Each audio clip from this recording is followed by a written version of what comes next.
Okay, our first example of a network optimization model is a shortest path problem. Okay, and so suppose we've got a node, this node A, I'm going to call this the origin, and another node F over here is going to be my destination. And if I want to try to find the shortest path, now each of these costs along here are distances. They might be times, actually. One of the kind of most common things to do with the shortest path is to find the minimal time route between an origin and a destination. And so this is a pretty common application. And there's ways to solve this without linear programming, but since we're sort of built up the tool set of linear programming, that's what we're going to focus on. And so how can we formulate this shortest path as a linear program and let the linear program solve it? So the key thing is that your origin is going to get a supply of 1 unit. Okay, and your destination is going to get a demand of 1 unit, and so a -1 there. All your other nodes in your network are going to get are transshipment nodes and have no supply or demand. So you could think of zeros in square brackets on each of those, but I'm just going to not write them out. On each of these arcs is the distance or time between the nodes. And so our goal is to get from A to F in the minimal amount of cost or time or distance. Okay, and I made it small enough that maybe with a little bit of staring at it, you can kind of pick out what is the shortest path, but we're going to turn this into a linear program. So essentially, I'm going to add variables to each of these arcs. And so just like I did in the last video, XAB, XAC, and you can pretend that they're on all the other ones as well. I'm not going to write them all out. And so we got variables on all of them. And then our goal is to minimize essentially the distance times XAB, XAC. Now, in this case, the XAB, the XAC, the variables are going to be essentially binary variables. They're going to be 0 or 1. 0 means that that path is not on the shortest path. 1 means it's included in the shortest path. Okay, and so because there's 0 or 1, in our objective, when we minimize 5XAB plus 2XAC plus ... with all the costs and variables for all the other edges, that will essentially add up the distance or length of that shortest path. And then we're going to try to minimize that. Okay. Yes. And maybe I'll kind of tip my cards in. There is a very cool property of network optimization problems, specifically minimum cost flow problems, of which shortest path fits that standard, is that you don't even need to tell the optimizer that you want the variables to be binary variables. They'll be that automatically. Okay, in that there's a nice integer property to the solutions of minimum cost flow problems that guarantee that your solutions are going to be integers, provided your supplies and demands are all integers, and any capacities that you have are also integers. Your costs don't even need to be integers, and you'll get integers out. So that's kind of cool property. So in this case, we can tell it to make sure that they're all binary, but they'll actually be binary whether we ask them to or not. Okay, so that's going to be our objective. And then we're going to get constraints at each node. I'll write just a couple of the nodes out so that you get the kind of idea and the pattern. And so all of our constraints are going to look like inflow out of equals outflow. And so at node A, we're going to have 1 unit of inflow, and the outflow is going to be XAB plus XAC. And at node B, we're going to have XAB flowing in, XBD and XBE flowing out.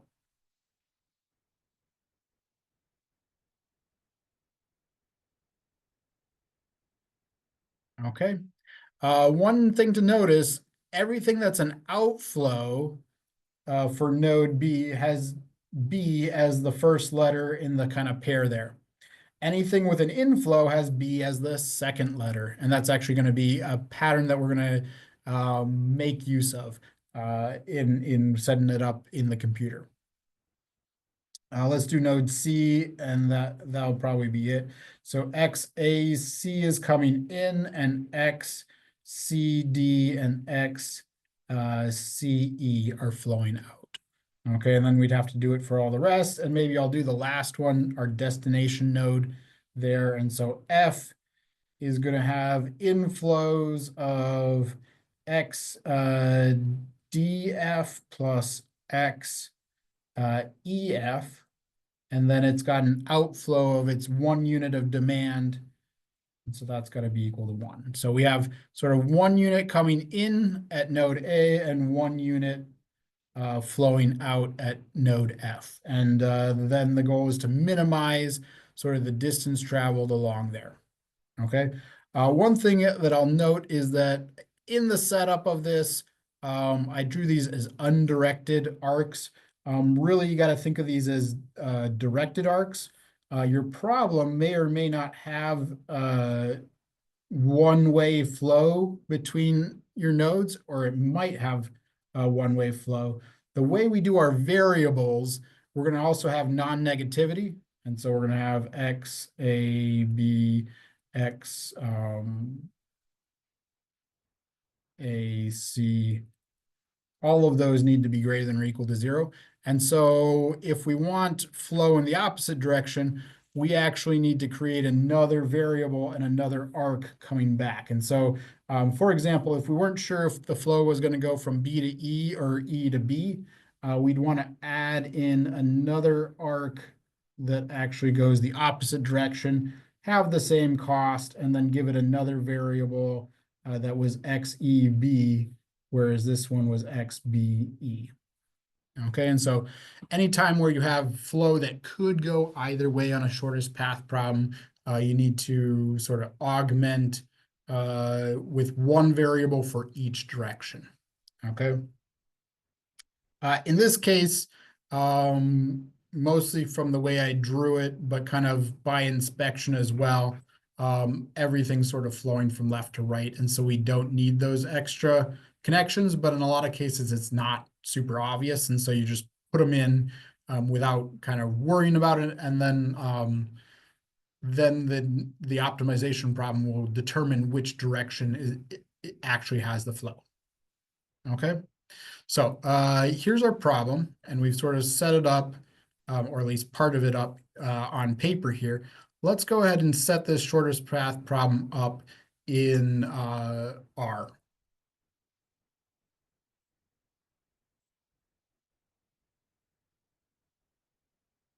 Okay, so here's our R markdown file for the shortest path problem. Here's that same diagram there. And first thing I do is set up some network characteristics. And so I'm going to create an object, or actually a data frame, called nodes. It's got all the names of the nodes, which I'm using sort of the letters A through F, which are the first 6 letters. This is a nice quick way to get the capital letters from the alphabet, or if you type in lowercase letters, you can easily get the lowercase letters of the English alphabet. And then here I've got the supply for each of those nodes. The first node, which is A, gets 1 unit of supply. The last node, which is F, gets -1 unit of supply. And so if I run that and then go look at my nodes here, essentially, here's my setup of each of my nodes and the supply that's associated with those nodes. Okay, so that's the first thing I need in setting up my network. The next thing that I need is my edges. The edges, I've got a from and a to, which essentially tells me which nodes it's going from and which nodes it's going to. Okay, and so These edges, or at least the way that I've set them up, are directional. From this, the first one would be from A to B, the next one would be from A to C. Then I've got a vector for each of the costs. And then if there's capacities, lower bound is 0. In this case, I haven't put any limitation on the upper bound of capacity. And so that's infinite. I really haven't implemented the lower and upper bounds in this, but let's go ahead and run this and look at that edges object. And so each row represents a different edge, and the edge from A to B has a cost of 5 associated with it. The edge from D to F has a cost of 6 associated with it. The tricky thing if you're modifying this code for another problem is sort of making sure you kind of keep the right edges associated with each other. And the way you kind of naturally enter things in R, this sort of ends up as a row here, but really we're going to think about it as a column in the edges data frame. Okay, so you notice I've kind of stuck extra space in here to kind of keep things lined up so that I was making sure to associate the correct cost with the correct edge. And then here I'm just looking at number of rows in nodes and edges so that I have the total number of nodes and the total number of edges there. Okay, so this section here sets up my network, and pretty much every problem we do, that's going to be the first step, is set up the network, define your nodes and what nodes are connected to what other nodes. Once you've got the network defined, now we're ready to set up our optimization problem. So we're going to add variables, and these variables, I guess I called them XAB before and XAC before, but I'm going to just name the variables flow, because really that's what's going on with each of those variables, and that flow is associated with an edge.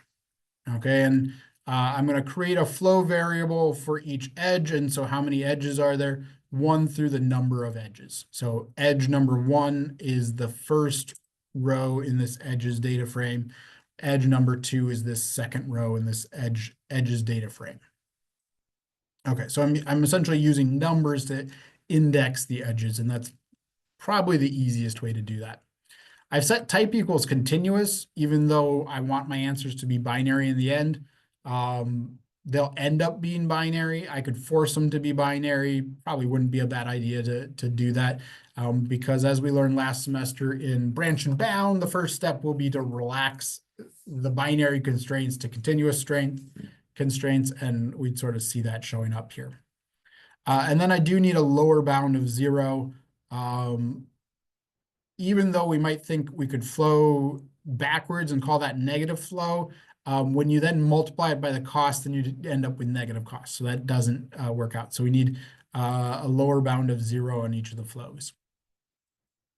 Our objective is we're going to sum over all the flows times the edges, or the cost of each of those edge. So the flow is going to be 1 or 0 depending on whether that edge is included in that shortest path. And then and if it's included, then it has a value of 1, and we sort of accrue the cost of transversing that edge. If it's not included, then it gets 0 times the cost, and we don't include that cost for that edge. And we're going to add that up over all of the edges, and we want to minimize that cost. Okay. And this is usually going to be your objective for all of these network optimization problems. Our constraints are then, let me actually stretch this out a little bit more and move my face. Our constraint is then that inflow equals outflow. And so looking at this,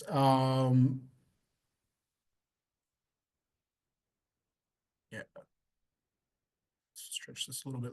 I wrote this on a little bit wider monitor. So now I've got it fully stretched out. And so first thing I want to do is sum all the edges coming into that node.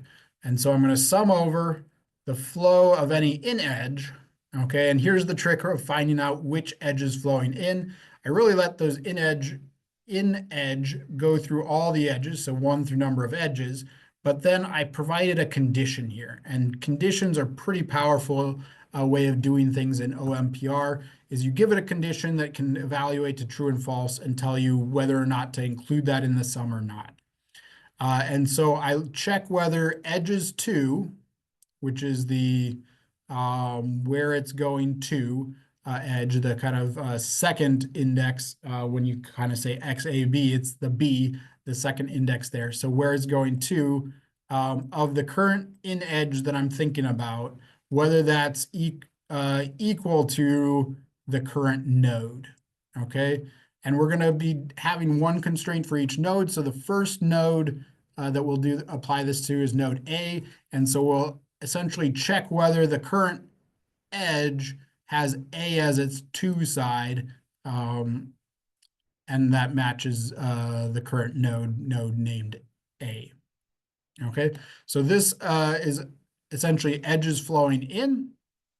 To the edges flowing in, we add any supply that there is for that node, and that has to be equal to this is edges flowing out. And so edges flowing out looks essentially the same as edges flowing in. So we're going to sum over all the flows, out edge.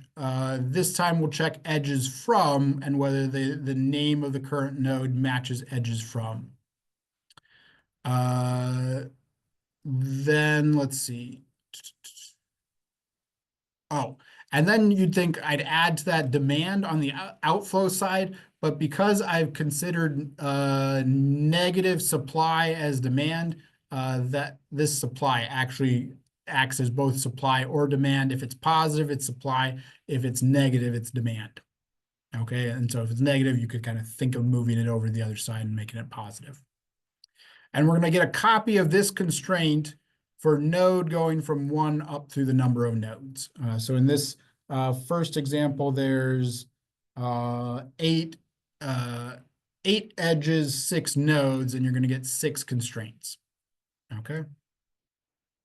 So, and that's really it. So we got one family of constraints, which are just those inflow equals outflow.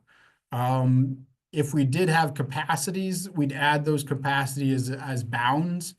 The kind of annoying thing is you'd have to sort of set them one at a time in OMPR. OMPR doesn't like to accept a vector of bounds very well. So then we'd be ready to solve model. And so let's go ahead and do that. And then we're ready to look at our solution. So I guess first, I forgot to delete this, but this is sort of me debugging. I ran into an issue earlier. And so just checking the status code, we get optimal solution found. So that's good. Now let's go ahead and look at what that solution is. And so that solution is flow 1, 2, 3 up through 8. There's 8 edges, and we get 1 or yes for the first edge, the fourth edge, and the 8th edge. Now, which edges are those? The easiest way to see that is I'll do that in a little bit, but our objective value ends up being 12. So the total cost along the shortest path is 12. And then let's take our shortest path solution and add it to our edges data frame.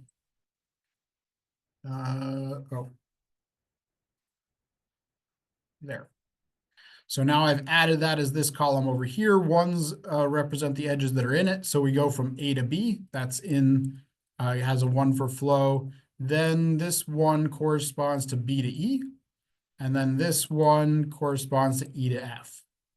Okay, and so it's continuous, right? We go from A to B to B to E to E to F. That's good. There's no jumps or anything going on there. And so it looks like it found that shortest path. And the total cost along that path is 5 plus 4 plus 3. And 5 plus 4 plus 3 adds up to the 12, which is that objective value. So maybe looking back at the graph, we go here and then down to here and over to here. And that ends up being our shortest path through the network. So maybe to kind of wrap up shortest paths and kind of things to remember, you set it up with 1 unit of supply at the origin, -1 unit of supply or 1 unit of demand at the destination, then as long as you sort of set up the nodes and edges correctly, and then you've got your one constraint of inflow equals outflow. And to be honest, when you do your homework, kind of use the constraint as I wrote it for you, so that all you should have to do is change sort of the network characteristics and then solve it and then sort of interpret what's going on.